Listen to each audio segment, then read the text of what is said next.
Hi, my name is Catherine Best. I am the Communications and Outreach Specialist at the Indiana Disability Rights. I am here. We have a special guest today, and his name is Dr. David Geeslin. And he is the Indiana School for the Deaf Superintendent. Welcome. Hello, it's really an honor to be here with you.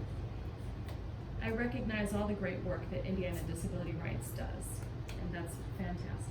Yes, and thank you so much for being willing to take the time to talk with me today about who you are, your background, your experience, and the array of things that make you.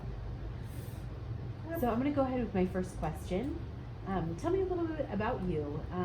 Are your parents hearing? Are they deaf? My parents are hearing, and I was the only deaf person in the family.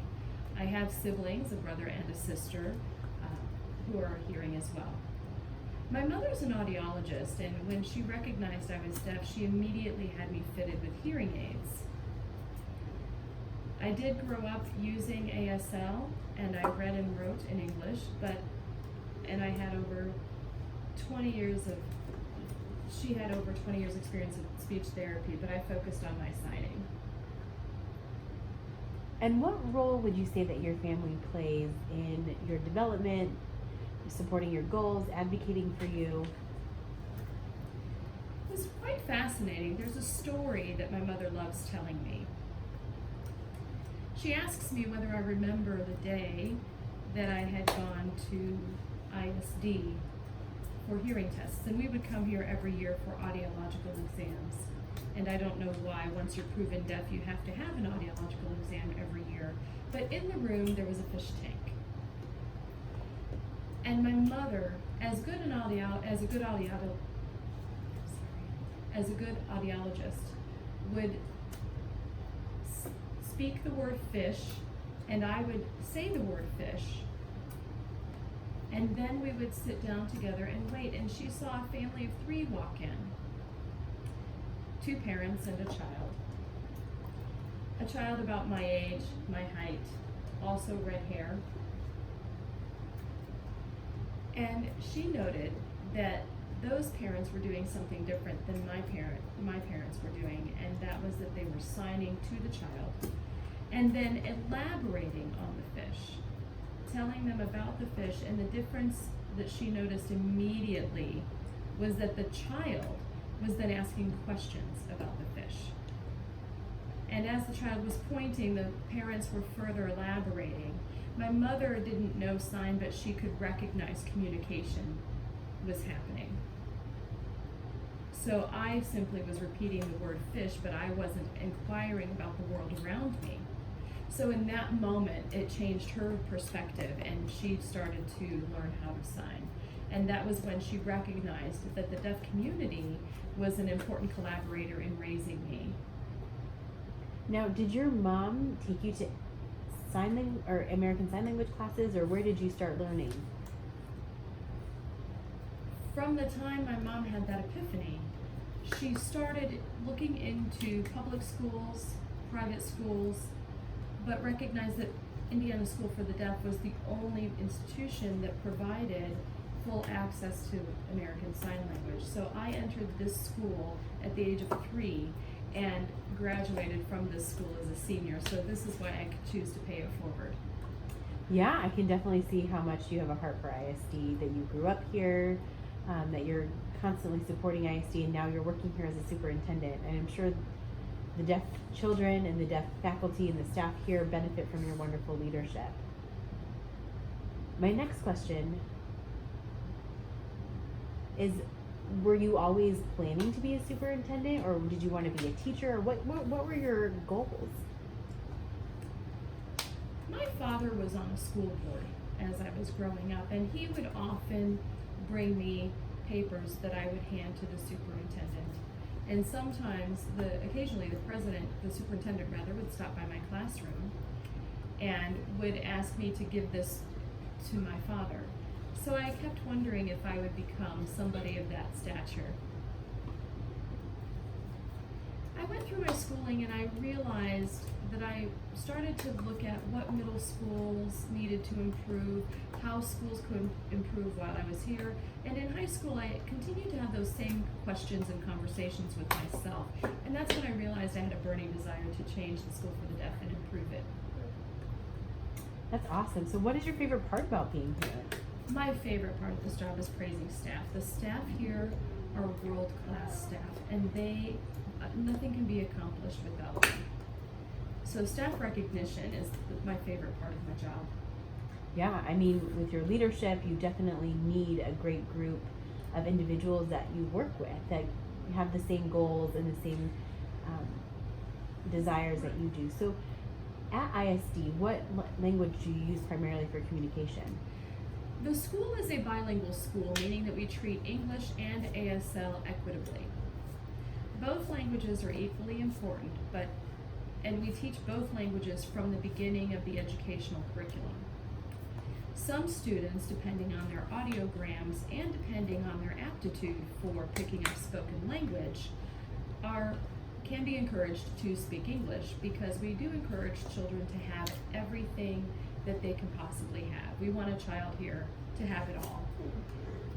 We hope that children will be fluent in both languages as they exit the school. That's phenomenal. I mean, I think it's so important that a deaf child gets all the access that they need. So when we talk about the ASL lab, I want to learn more about it. You have one here. Is that state of the art? What does that look like? The ASL lab is a fascinating space, and people don't realize that the ASL lab is necessary. For example, as an American, everyone takes English reading and writing, and you learn composition, you learn grammar throughout all of your schooling. Our question has been, do we do the same in ASL? And yes, we do. So that ASL lab promotes creating and watching video work of the students' grammar. And students will have to produce their ASL video work, look at that video work, and then edit their work to be grammatically correct in ASL. So we really mirror the writing process and the principles of the English writing and editing process in ASL through visual means. This is why we have a green background in the lab, so that we can edit those videos, and the background is fun for students because they can place themselves anywhere in the world with the green screen. Yeah, that's pretty cool. So what can you tell me about deaf education? What do you feel is important? What are some hot topics? What might, you be really feeling that you have the heart to make or in the process of changing? The overall trend that we see now, and for many years, has been language deprivation. And there is much discussion surrounding what's meant by that. And what we mean by that is that a child is not provided full linguistic access from a young age. If they're not provided full linguistic access, we can't predict from an audiogram whether or not they're going to be able to speak on the phone or acquire those skills. What we see is that many parents hope and take a chance on that audiogram. And what our approach has been is that a child has all of their abilities used to their potential. If a child passes the audiogram and has excellent hearing and speaking skills, we have no problem with them going to public school.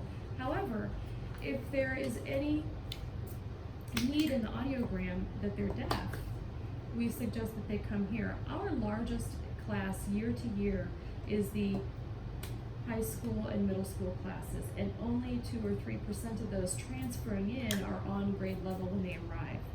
We find that reading and writing is difficult for them because they are not exposed to language at an early age. And so the larger issue there has been language deprivation from a young age, and here we want to give them all the opportunities possible so we can avoid that phenomenon. So now when we're talking about language deprivation, is that a permanent issue, or is that something that we can work on solving, or can we interrupt that process so that they're getting language? There is a window of opportunity for linguistic access, and that is up to the age of 7 for children in general. there are those children who have linguistic genius, and quite frankly, that's all babies born.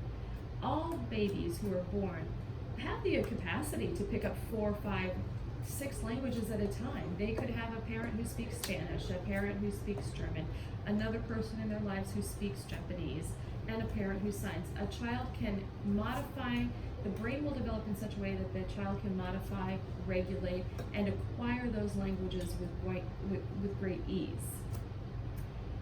So the window for that typically is from the ages of 0 to 5 years old, even up to 7 years of age. So, a lot of parents might think that, oh, it's not quite a detriment to the child to not have acquired language up to the age of 5, and at the age of 5, if they still haven't picked anything up, they can start picking up ASL later, but that is not the case. So we're talking just earlier is better. Exactly. So this will lead me kind of to my next question, which I think is very important for children to have unconditional learning. So emotional development, environmental learning, because language is very important to that, correct? I absolutely agree. So we talk about incidental learning and these children being able to communicate, and we can learn social cues from just socialization, how they're behaving in specific manners, things like you even just mentioned, like your mom's story, right? So I noticed, she had noticed that you were not asking those questions with her. You weren't having back and forth conversation, but the child who had deaf parents who were signing was able to have that communication and language access. Yes, and I'd like to add to that, those prelingual skills are necessary for reading, and in order to acquire those prelingual skills, you have to have world knowledge, and that world knowledge, which we also call incidental learning, comes from being exposed to an environment where you have access to language. If a young child comes into a school, for example, and sees a sentence, for example, they see the word dog, which they recognize, they don't know the next word, and they see the word cat, which they recognize, and up the tree, the child has world knowledge that maybe the cat is chasing the dog up the tree, and that missing word might be chasing. And this is how children begin to piece together the language that they're surrounded by. I'm thankful to my parents because at dinner time, my extended family, aunts, uncles, cousins, grandparents, we would usually gather for Sunday dinner, and my mother made it her mission to interpret those dinners, and my father did as well.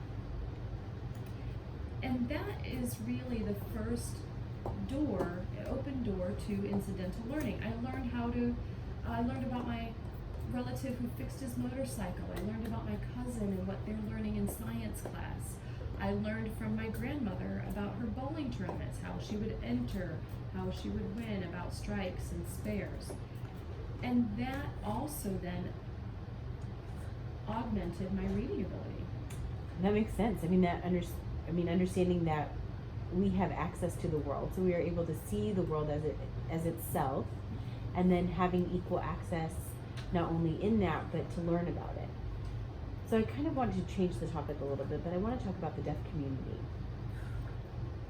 So what can you tell me about the deaf community here in Indiana, in Indianapolis? Is it strong?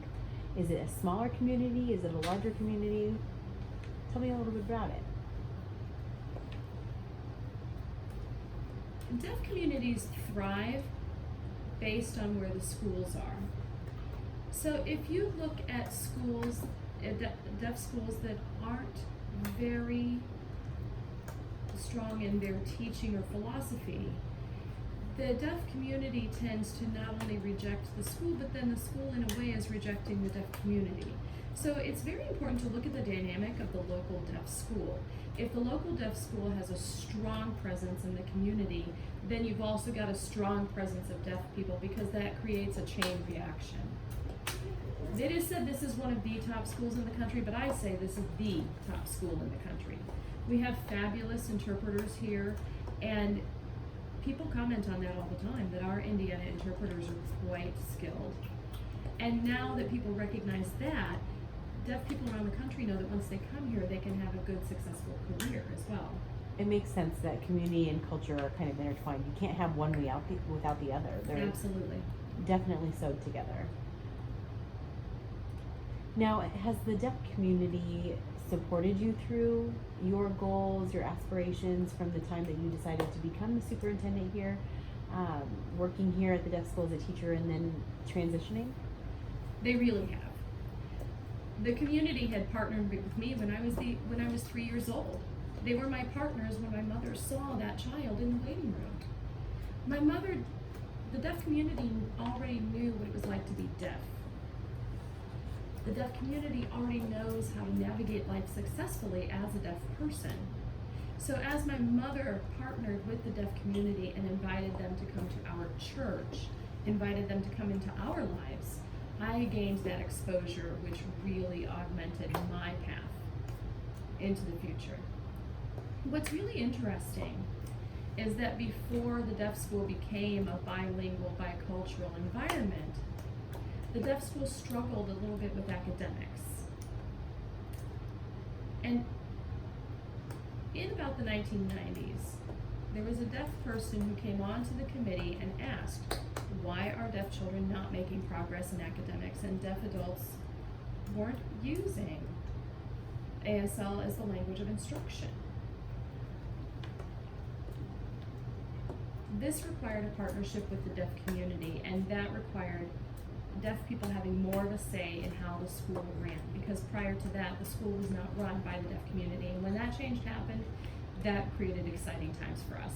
Yes, and I do notice that you have a very high percentage of deaf staff here, because there's a lot of deaf schools throughout the United States that don't really have a high percentage of staff. It kind of is a little bit unequal, which I feel is very important to have deaf representation, deaf models for the children that are here, making sure that they can develop and have those role models to look up to. Do you feel like the deaf community is a second family to you? Absolutely. Yeah. I do. As I said, my mother partnered with the community and became more and more involved, and they became part of our family. I think there's a philosophy out there that families feel that the deaf community is stealing their child, and what really it does is enhance that child's experience of the world. I do have two stories, but since we're crunched for time, I'll tell one. There was a family who was hearing, and they heard talk that the deaf community would steal their child, so to speak. That child was brought to this school at about the age of 9, and that child became self-confident, became self-aware, and gained world knowledge as a result of that incidental learning that we spoke of earlier. And when that child was brought back home, that child taught his sister, his brother, siblings, and became a leader within the family, and the family actually recognized that and said, thank you for bringing my child back to me. So the deaf community didn't steal the child, the deaf community brought him back out of his world. Okay, I can't resist the second story, so. Yes, no, tell me more. I'm very curious. You said you had two stories, so now I want to hear. There is an interesting case. A public school was at odds with us. They had a hard of hearing child who spoke very well and did not want to send that child here to our school. The public school cited loss of speaking ability, loss of English skills as a reason for not sending the child here because everyone signs. We do have placement for children who prefer spoken language here in the school, but the public school was concerned. We actually went through a court process and won the case, and within 3 months of that child's transfer here, that family was astounded at the fact that their child had become a leader. He was organizing kickball games, organizing students around him, and spoke so much, but vocabulary improved and the quality of his speech also improved.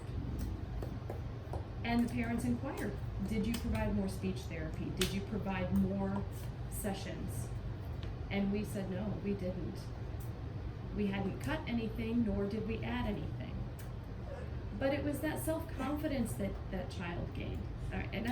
So that really was evident in the bilingual, bicultural philosophy here. We do have another story. I have a third one. There was a child who transferred here, and within 6 months, the families commented that the quality of Spanish, because this child came from a Spanish home, that the quality of his Spanish had improved. Now, none of our 3 speech therapists have a Spanish background or even give speech therapy in Spanish, but even his spoken Spanish had improved. It is the inner strength that we carry in this school and the strength of the language that they acquire visually that also augments their other skills. That's so awesome. I'm so impressed that that child not only, was able to improve in language, but improve in Spanish language when there's not any Spanish classes or speech therapists who are fluent in the language. But I definitely agree with you. I think the key is deaf community and also having appropriate programs to meet that person, that child, so that they can be the best that they can be, that they can develop in that manner. So now this is kind of related to the deaf community. Can you tell me about deaf gain, what that means to you? It's odd you mentioned that. There's a book written by a gentleman in France who was a businessman. And in that book, he speaks about how to inspire people, how to grow businesses. But he ended up studying the deaf community in France and recognized that the deaf community had more eye contact as a general mannerism. And that was something that helps business succeed. And I think that's deaf gain right there. There are more collaborative and agreeable processes. Deaf people do not get together and have one leader who decides everything. Because we are a minority group, when we face larger challenges from the community at large, we tend to work together in order to create success. So that gentleman took all of those pointers from the deaf community and applied them to growing businesses at large in France. Obviously, one of the deaf gain advantages is that we can see people signing across the room and can have a conversation. One of my actually favorite things is that when my husband and I are swimming, we can sign to each other and speak underwater, which I feel like is definitely deaf gain, right? One of the many benefits of being deaf. And I wanted to kind of just comment on something. We have a blog post that we talk about where do you mind telling me a little bit about like maybe a story that I can post? I would say that deaf people tend to be late, and I know that your blog is called Deaf Bing, so Deaf Bing late. Well, I typically tend to be on time. I try my best. So just to kind of close out this interview, can you tell me any advice that you would give to a young deaf individual who wants to be successful? Maybe this person is thinking about leadership later in the future. What would you say to that person right now? I would say to that person, put double and triple effort into their commitments. That person may have to work 2 or 3 times as hard as a person without a disability, and that's just a fact. So to remain competitive in our classes, for example, in my own case, in my PhD classes, I did have to work 2 and 3 times as hard. The world at large, hearing people do have their privileges, and I had to work 2 or 3 times as hard to represent myself and show that I could do equal work. But the benefit of that outcome is that I succeed and you become a better person. Well, thank you so much for taking the time with us today. I really appreciate it. I appreciate your stories and your comments. I really felt like I learned a lot from this conversation. So thank you.